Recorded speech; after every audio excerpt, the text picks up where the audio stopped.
Navier Stokes का class का numerical sir ने कराया था, बहुत ईजी है। इसमें और पिछले वाले में डिफरेंस ये है कि पिछले वाले में आपका जो फ्लो है वो हॉरिजॉन्टल हो रहा है, यहाँ पर आपका जो फ्लो है वो वर्टिकल हो रहा है, नीचे की तरफ है। कह रहे विस्कस लिक्विड है, कांस्टेंट डेंसिटी एंड विस्कोसिटी। इसका मतलब आप म्यू विस्कोसिटी को डेंसिटी को आई गेस ज़ीरो कर सकते हो। लेट्स सी क्या होता है। 2H no pressure gradients. अच्छा, there are no pressure gradients. Pressure gradient का क्या मतलब है? जितने भी प्रेशर के ग्रेडियंट हैं, डावा पी अपॉन डावा एक्स, डावा पी अपॉन डावा वाई, डावा पी अपॉन डावा वाई, सब जीरो के बराबर होंगे। सही है। हमने बस ये करना है, आपने ना बस एक फार्मूला जहन में रखना है। सही है। जो आपका फार्मूला है नेवियर स्टोक का, नेवियर स्टोक का ये वाला फार्मूला आपने अपने जहन में रखना है। सही है। और बस इसको सॉल्व करना है। यहाँ पर इन लोगों ने बोल दिया प्रेशर ग्रेडियंट ज़ीरो है, तो प्रेशर ग्रेडियंट डावा पी बाय इन, इसको भी ज़ीरो, इसको भी ज़ीरो, इसको भी ज़ीरो कर दोगे आप। सही है। आगे आ जाओ। आगे क्या कह रहे हैं? ओनली ग्रेविटी है। confirm from the continuity equation and from the support the flow is fully aware that W is equal to WX। ये कैसे बन रहा है? देखो यार, अब आपने क्या करना है, आपको इस सवाल में एक्स एक्सिस तो दिया हुआ है, लेकिन वाई के बजाय यहाँ पे जेड एक्सिस दिया हुआ है। अगर आपको एक्सिस नहीं गिवन ना, तब आपके लिए आसानी है, बल्कि तब आपकी मर्जी है कि आप यहाँ पे एक्स ले लो, यहाँ पे वाई ले लो, जेड ले लो, आपकी मर्जी है। आप बस पहले बता दोगे कि मैंने इसको ये लेट किया हुआ है। लेकिन सीन ये है कि एक्चुअली देखो असल में क्या होता है, असल में आपका जो एक्स एक्सिस है वो यहाँ जा रहा है, यूँ वाई है और यूँ जेड है। यहाँ पर उल्टा, यहाँ पर इन लोगों ने जेड नीचे दे दिया, तो बस आप डिनोशंस चेंज कर दोगे, जो वाई वाली चीज़ें उनको जीरो कर दोगे या जेड वाली चीज़ों को लेट कर लो। इस तरह का सीन होता है। तो जिस तरह का सवाल है, हर सवाल में आप एक अलग इक्वेशंस, अलग कॉन्सेप्ट्स बनाओगे। ठीक हो गया। अब यहाँ पे देखो ग्रेविटी, ग्रेविटी कहाँ है कर रही है? डाउनवर्ड वाई एक्सिस में, लेकिन यहाँ पे वाई के बजाय क्या है? जेड एक्सिस है। तो इसका मतलब क्या, आपका फ्लो जो है वो यूँ जा रहा है। सही है। फ्लो आपका नीचे की तरफ जा रहा है, तो आपका gravity of Y, gravity of X zero हो जाएगा, सिर्फ आपका ग्रेविटी ऑफ जेड रह जाएगा। तो ग्रेविटी एक्स वाई कट जाएगा, सिर्फ जेड रह जाएगा। ठीक है, क्योंकि जेड नीचे आ रहा है। अगर यहाँ पे एक्स भी लिखा होता ना, तो आप वाई जेड को जीरो करके एक्स को जी के बराबर ले, ग्रेविटी के बराबर ले लेते हैं। एक चीज़ ये हो गई। अगली चीज़ आ जाओ, आपका ये तीनों ग्रेडियंट जीरो हो गया, प्लस आप ये आ जाओ कि आपका आपने फ्लोज देखना है। यहाँ पर हमारी क्या क्या चीज़ें होती थी? यहाँ पर हमारा ये होता था कि जो वेलोसिटी है, ख़ास तौर पे ये गौर से देखना, जो आपकी वेलोसिटी है वो यहाँ पर u है, क्योंकि सिर्फ x डायरेक्शन में। यहाँ पर आपकी v और w ज़ीरो है। सही है।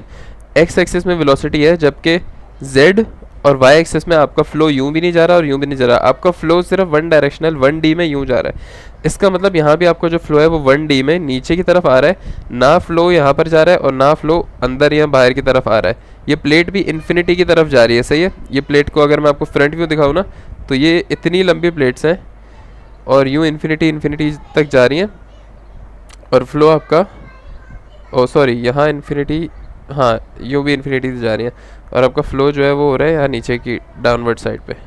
सही है। तो ये सीन है, ये आपका जेड एक्सिस है, ये आपका ये बाहर की तरफ वाई एक्सिस होगा जहाँ पर इन्फिनिटी जा रहा है, ये आपका वाई एक्सिस है, ये इन्फिनिटी जा रहा है यूँ करके।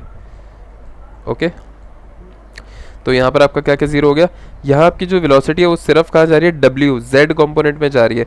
तो आपका W is a function of, W is equal to, W is a function of X। X क्यों है? क्योंकि यहाँ पर X एक्सिस है। जब भी आप X एक्सिस में मूव करोगे तो आपकी वेलोसिटी चेंज होगी, आपकी वेलोसिटी प्रोफाइल यूँ करके बनेगी। अगर आपने पिछली वीडियो नहीं देखी, पिछली वीडियो देखो, उसमें सारी चीज़ें समझाई है वेलोसिटी प्रोफाइल क्या बनती है। क्योंकि वॉल्स की यहाँ पर पार्टिकल चिपक जाते हैं, जैसे शहद को आप ग्लास में डालते हो तो उसकी वॉल्स पे शायद चिपका हुआ होता है कुछ, तो विस्कस फ्लूइड जो है वो चिपक जाता है दीवारों पे, जहाँ पर कहते हैं नो स्लिप कंडीशन।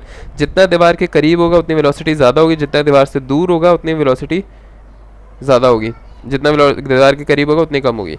तो इसलिए आपकी वेलोसिटी प्रोफाइल कम से ज़्यादा होती है और दीवार के करीब जितना जाते हैं उतनी कम होती जाती है। तो विद रिस्पेक्ट टू आप क्या कह रहे हो? लेफ़्ट टू राइट मेरी वेलोसिटी चेंज हो रही है, डिक्रीज से इंक्रीज और इंक्रीज से डिक्रीज हो रही है। सही है। जबकि with respect to Z axis यहाँ भी मेरी वेलोसिटी सेम है, यहाँ भी मेरी वेलोसिटी सेम है। ये आपने देखी, एक चीज़ गौर से देखना, डिफरेंस देखना जो मैं बता रहा हूँ क्या चीज़ है। With respect to Z axis यहाँ भी मेरी वेलोसिटी सेम है, यहाँ वेलोसिटी सेम है, यूनिफॉर्म वेलोसिटी है। ये मेरे पास मैक्सिमम वेलोसिटी स्ट्रेट लाइन में, इसका मतलब हुआ कि change in velocity downwards w with respect to z is equal to 0, कोई चेंज नहीं आएगा। ये आपको पता चल गया कि डावा w बाय डावा z 0 हो गया। यहाँ पे सब में डावा w बाय डावा z को मैं डावा w बाय डावा z को 0 करूँगा, सिर्फ डावा w बाय डावा z ये रहा और ये रहा, सही है, इनको 0 करूँगा मैं। दूसरी चीज़ मुझे क्या पता चलती है कि मेरा फ्लो यूनिडायरेक्शनल है। यहाँ पर भी मेरा flow with respect to X तो चेंज हो रहा है, लेकिन डायरेक्शन सिर्फ एक ही है, मेरा फ्लो सिर्फ w में एक्ट कर रहा है। इसका मतलब मेरा वेलोसिटी का u कंपोनेंट, मेरा वेलोसिटी का ये वाला v कंपोनेंट 0 होगा। यहाँ पर मेरा फ्लूइड इस डायरेक्शन में फ्लो नहीं कर रहा है, डायरेक्शन सिर्फ नीचे को जा रहा है। तो मैं यहाँ पर अपना u को 0 करूँगा, v को 0 करूँगा, u को 0 करूँगा, v को 0 करूँगा, और मैं अपना u को 0 करूँगा क्योंकि ये u है, u के डबल डेरिवेटिव किसी भी चीज़ में ले लो 0 आएगा अगर वो 0 है, और v को मैं 0 कर दूँगा। सही है, तो मेरा ये भी 0, ये पूरा कट जाएगा, ये पूरा कट जाएगा। यहाँ पर मेरा अभी फ़िलहाल इतना है, मेरा u 0 है, मेरा v 0 है, ये भी कट जाएगा, और मेरे पास अभी ये इक्वेशन बच रही है और देखते हैं क्या है। मेरा v 0 है, मेरा u 0 है।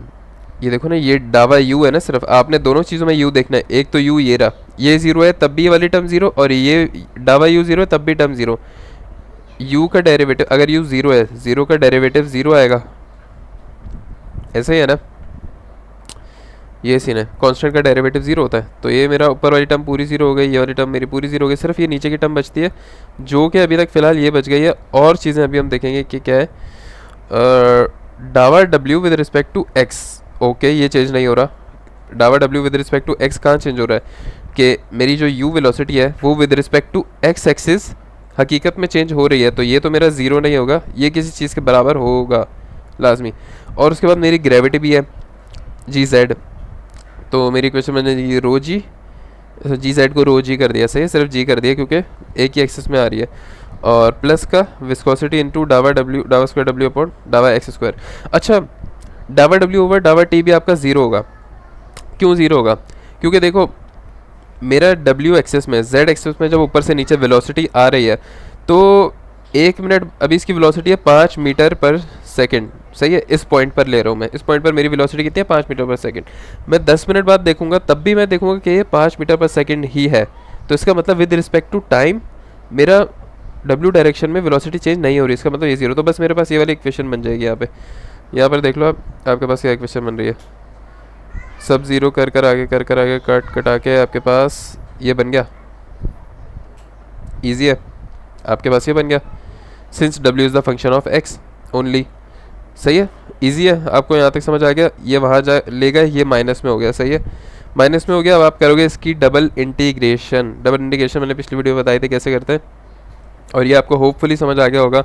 यहाँ पर ये आपका ओरिजिन है, यहाँ पर हर चीज़ 0 है, एक्स वाई साइड सब 0 है, और यहाँ पर ये आपका टोटल डिस्टेंस 2h है, और एक्स एक्सिस की अगर बात करिए पॉजिटिव एक्स एक्सिस है, ये नेगेटिव एक्स एक्सिस है, यहाँ माइनस h है, ये प्लस h है, minus is just for the direction. तो आप अच्छा, आप लिमिट को, मैं एक चीज़ आपको एक ट्रिक सिखाता हूँ। ये देखो लिमिट है ना, यहाँ पे मैंने यहाँ से लेकर यहाँ तक लिमिट लेनी है तो मैं माइनस h से h तक लिमिट लूँगा। जब मैं इसको सॉल्व करूँगा तो अपर माइनस लोअर लिमिट जब करूँगा तो h प्लस h 2h बन जाएगा। तो मैं जो x की जगह है वो 2h डालूंगा। या तो मैं ये कर लूँ, यहाँ मैं डायरेक्ट देखूँ कि मेरा डिस्टेंस कितना है, h प्लस h 2h है, अगर डायरेक्शन हटा दूँ तो 2h है। तो अगर मैं बोलूँ कि आपकी लिमिट 0 से 2h जाएगी, तब भी आपका आंसर क्या आएगा, x की जगह आप रखोगे 2h, एक ही बात है, सही है। तो लॉजिकली ये चीज़ें एक ही चीज़ बन रही है। ये एक्स्ट्रा चीज़ थी। अब आते हैं सवाल पे वापस। हमारे पास ये इक्वेशन बन गई है और ये इक्वेशन बन गई। अब इसकी इंटीग्रेशन कैसे करेंगे, इंटीग्रेशन मैं आपको समझा देता हूँ। इंटीग्रेट ऑन बोथ साइड करोगे, विद रिस्पेक्ट टू x करते हो आप हमेशा इंटीग्रेशन बोथ साइड की। एक इंटीग्रेशन इससे ये कटा तो सिर्फ क्या बचेगा, डावा w ओवर डावा x is equal to minus का rho g upon u x plus constant 1। Okay, again second integration करोगे इन सब की विद रिस्पेक्ट टू x, तो आपका ये सारी चीज़ें कट जाएंगी। तो w आपका किसके बराबर आ जाएगा, माइनस का rho g x square upon 2 viscosity plus c1x plus C2। ऐसा क्यों हो रहा है? जब भी आप डबल इंटीग्रेशन करोगे विद रिस्पेक्ट टू x तो ऑटोमेटिकली यहाँ पर dx लगा दोगे, ठीक है। और इंटीग्रेशन के वक्त ये एक एक कटता रहेगा, स्क्वायर कटेगा, फिर अगेन इंटीग्रेशन करोगे तो D upon D x cut जाएगा लेफ्ट हैंड साइड पे। इसी तरह राइट हैंड साइड पे क्या होगा, डी एक्स ऐड हो गया, ये पूरा कांस्टेंट बाहर आ गया और इंटीग्रेशन ऑफ डी एक्स हो जाएगी एक्स के बराबर, इंटीग्रेशन ऑफ डी एक्स हो जाएगी एक्स के बराबर। फिर अगेन इंटीग्रेट, अच्छा कांस्टेंट क्यों आएगा, क्योंकि अभी लिमिट नहीं लगाई हुई आपने कोई, तो C1 लाजमी आएगा। सेकंड थिंग आप क्या करोगे, again integrate on both side पे, ये सारा कट जाएगा, सही, ये भी कट जाएगा पूरा। राइट हैंड साइड पे x dx की इंटीग्रेशन होगी x² 2, ठीक है, और प्लस C1 की इंटीग्रेशन C1 dx सबके साथ आएगा राइट हैंड साइड पे, C1 बाहर आएगा, dx की इंटीग्रेशन होती है x, प्लस लिमिट नहीं है तो अगला कॉन्स्टेंट C2 आ जाएगा। अब आपके पास ये चीज़ बन गई। अब बाउंड्री कंडीशन रखोगे, बहुत आसान है भाई, आपको खुद पता चल रहा है, दिखने में आपको क्या पता चल रहा है, ये आपको बेसिक जनरल फॉर्म से आपको हमेशा पता है कि क्या होता है जब बीच में आपकी हमेशा मैक्सिमम वेलोसिटी होती है W मैक्स, ठीक है, क्योंकि प्लेट से सबसे ज़्यादा दूर डिस्टेंस है। और W मैक्स कहाँ पे है, जहाँ पर y की वैल्यू या x, सॉरी ये x एक्सिस है ना, जहाँ पर x की वैल्यू 0 है। और जबकि क्या है, मेरा x की वैल्यू जब h के बराबर है, इन पॉइंट्स पे x की वैल्यू h और माइनस h, गौर से देखना, ये x एक्सिस है, x की वैल्यू h या x की वैल्यू जब माइनस h रखूँगा तो मेरी जो वेलोसिटी w है वो ज़ीरो हो जाएगी, मेरी वेलोसिटी ज़ीरो हो जाएगी। क्यों? क्योंकि नो स्लिप कंडीशन पे यहाँ पार्टिकल रुक जाता है, प्लेट पर चिपक जाता है, बिल्कुल माइनर इस पॉइंट पर जहाँ वेलोसिटी ज़ीरो होती है। अब मैं अपनी फाइनल इक्वेशन पे जहाँ पे मेरा x आ रहा है और w आ रहा है, उस इक्वेशन में एक बार ये पुट करूँगा 0 और h, एक बार 0 और माइनस h पुट करूँगा। तो एक बार मैंने 0 और प्लस h ऐड किया, एक बार मैंने 0 और माइनस h ऐड किया, ठीक है, ये 0 हो गई मेरी वेलोसिटी जो w था इस इक्वेशन में, ठीक हो गया। अब मैं इन दोनों को ऐड कर दूंगा, सब्ट्रैक्ट आपकी मर्जी है, जो करने करो। अगर इनको ऐड करते हो तो C1 कट जाएगा, 2C2 is equal to this thing, to this, ये वहाँ जाके वहाँ जाएगा, 2 से 2 कटेगा और आपका सीधा सीधा ये बन जाएगा। और अगर सब्ट्रैक्ट करते हो तो आपका C2 कट जाएगा, राइट, ये 2C1 वगैरह बच जाएगा और ये दोनों चीज़ें माइनस हो जाएंगी और C1 आपका 0 आ जाएगा। ओके, अब आप क्या करोगे, C1 C2 आ गया। अब आप अपनी इस इक्वेशन में C1 और C2 की वैल्यू डाल दोगे। C1 0 है, ये तो कट जाएगा। C2 की वैल्यू ये डालोगे यहाँ पर, तो माइनस का रो जी यू अपॉन 2 कॉमन आएगा और आपके पास यहाँ बच जाएगा x² माइनस h²। ओके, जब आपने कॉमन लिया तो h² माइनस x² बन गया, ख़त्म हो गया, ये आपका आंसर आ गया। और अगर आपने फ्लो रेट निकालना है, फ्लो रेट किसे कहते हैं, Q is equal to area multiply by velocity. Velocity आपकी क्या है, W डायरेक्शन में, एरिया आपका क्या है, लेंथ इनटू हाइट या ब्रेथ, कुछ भी कह सकते हो आप, लेंथ इनटू ब्रेथ कह देते हैं। ब्रेथ आपकी कितनी है यहाँ पर, 2h है, h plus h, total breadth हमारी है 2h और हाइट हमारी है इन्फिनिटी।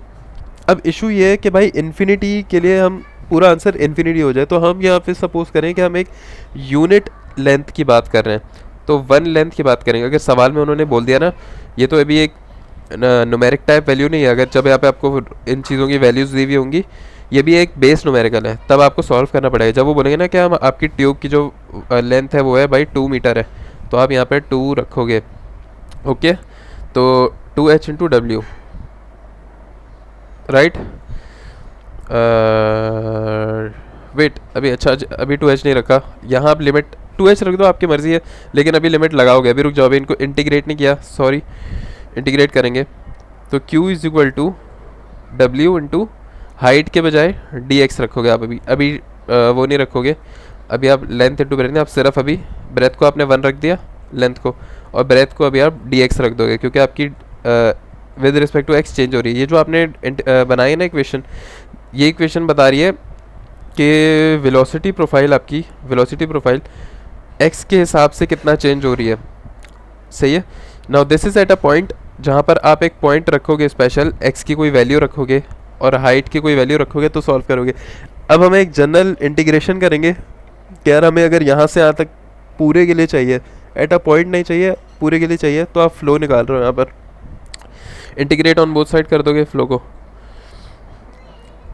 तो इंटीग्रेशन कर दी, एक मिनट रुक जाओ, q इज इक्वल टू, जी अच्छी लग रही है, q is equal to omega D X, या फिर sorry W D X velocity multiply by D X हो गई। और आपकी जो लिमिट आएगी वो आएगी माइनस एच से लेके प्लस एच, या जीरो से लेके 2h भी बोल सकते हो। सही है, डब्ल्यू की वैल्यू डाल दो ये वाली। इसकी इंटीग्रेशन कैसे होगी, या गौर से देखो, ये क्या है, डेरिवेशन, जो इंटीग्रेशन है वो x के लिए हो रही है, तो आपका रो जी अपॉन 2 विस्कोसिटी बाहर आ जाएगा इस तरह से, और इसकी आपकी इंटीग्रेशन होगी। इसकी इंटीग्रेशन कैसे होगी, x का बनेगा h का बनेगा, एक इंटीग्रेशन होगी, सॉरी एच स्क्वायर आपका बाहर आ जाएगा, इंटीग्रेशन डी एक्स माइनस का एक्स स्क्वायर डी एक्स। सही है, एच इसलिए बाहर आया क्योंकि integration with respect to X है, एच भी आपका यहाँ पर कांस्टेंट है, तो यहाँ पर H square multiply by X minus X cube upon 3, ये एरिया आपकी। सही है, ये आपकी वो बनेगी इंटीग्रेशन। लिमिट डालो, H upper limit minus lower limit डाल दोगे तो ये बन जाएगा। सही है, एच क्यूब अपॉन 3, और ये upper limit minus lower limit कर दोगे। सही है, यहाँ पे एक्स की बजाय एच प्लस एच, और H cube plus H cube, plus इसलिए क्योंकि ये भी माइनस है, अपर माइनस लोअर भी नेगेटिव है तो प्लस हो जाएगा। तो ये सॉल्व करके आपके पास फाइनल आंसर ये बन जाएगा। बहुत आसान है इसका ये वाला सवाल, और ओके बस।